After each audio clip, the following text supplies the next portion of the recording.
Caracal पूरे Africa, मध्य पूर्व, भारत और मध्य एशिया में घास के मैदानों, जंगलों और झाड़ियों, मैदानों और रेगिस्तान में पाए जा सकते हैं।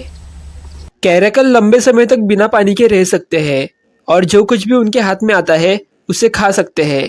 पक्षी, बंदर, कृतंक, बकरियां, ये सब। जब आप अवसरवादी शिकारी होते हैं तो जंगली शिकार कहीं भी हो सकता है, इसलिए तेज होना, एक बेहतरीन जंपर होना और पेड़ पर चढ़ने वाली किसी चीज़ पर चढ़ने में सक्षम होना मददगार होता है।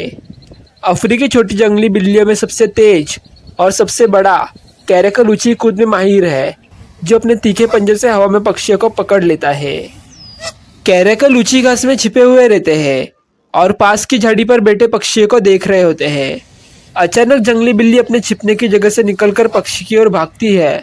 जैसे ही पक्षी उड़ता है, कैराकल भी उड़ जाता है। वह 6 फीट ऊपर उछलती है और अपने शिकार को अपने पंजे से मारती है, जिससे वह जमीन पर गिर जाता है। फिर बिल्ली पक्षी को अपने मुंह में भर लेती है और फिर उसे खा लेती है। अधिकांश कैराकल लगभग 3 फीट लंबे होते हैं और उनका वजन 40 पाउंड से अधिक हो सकता है। बिल्ली आमतौर पर सूर्यास्त के बाद अधिक सक्रिय होते हैं और यह बिल्ली अपना समय खुद बिताना पसंद करती है। वयस्क अपना अधिकांश दिन अकेले बिताते हैं, पक्षियों, कृतंकों, खरगोशों और गजल्स का शिकार करते हुए।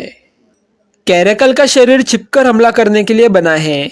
कैराकल बहुत तेज होते हैं और पैरों के तलुओं पर कड़े फर की वजह से वो लक्ष्य की ओर तेजी से दौड़ते हुए लगभग कोई आवाज नहीं करते। जानवरों के मजबूत पिछले पैर उन्हें 6 फीट हवा में कूदने की अनुमति देते हैं, एक लंबे वयस्क इंसान की ऊंचाई तक।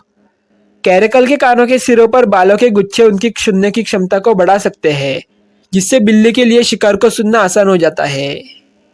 कैराकल असाधारण शिकारी होते हैं। वे पक्षी जैसे उड़ते हुए शिकार का शिकार करने की अपनी क्षमता के लिए जाने जाते हैं। वे अपने शिकार को हवा से बाहर निकालने के लिए 5 मीटर की ऊंचाई पर हवा में कूदते हैं। हालांकि पक्षियों और सरीसृपों के अलावा स्तनधारी कैराकल के आहार का अधिकांश हिस्सा बनते हैं, कुछ स्थानों पर लगभग 90% तक। आमतौर पर कैराकल छोटे स्तनधारी जैसे कृतंक और लेगोमॉर्फ का शिकार करते हैं। हालांकि वे इम्पाला और यहाँ तक कि युवा मृग को भी मार गिराने के लिए जाने जाते हैं। वे अद्वितीय परिस्थितियों में शुतुरमुर्ग जैसे बड़े पक्षियों का शिकार करने के लिए जाने जाते हैं। इसके अतिरिक्त वे सियार और लोमड़ियों जैसे अन्य मांसाहारी जानवरों का शिकार करते हैं और सियार की तरह अन्य जानवरों के शिकार को भी खाते हैं। कैराकल खतरे से दूर नहीं रहते। तेंदुए और शेरों को इस छोटी बिल्ली प्रजाति का शिकार करते हुए देखा गया है। अपनी शिकार करने की इसी अनोखी तकनीक की वजह से कैराकल को ऊंची छलांग लगाने वाला चैंपियन माना जाता है। इसीलिए कैराकल के लिए एक लाइक कर देना और मेरे चैनल को सब्सक्राइब भी कर लेना, ताकि अगली बार मैं जब नया वीडियो डालूं तो वो सबसे पहले आप देख सकें।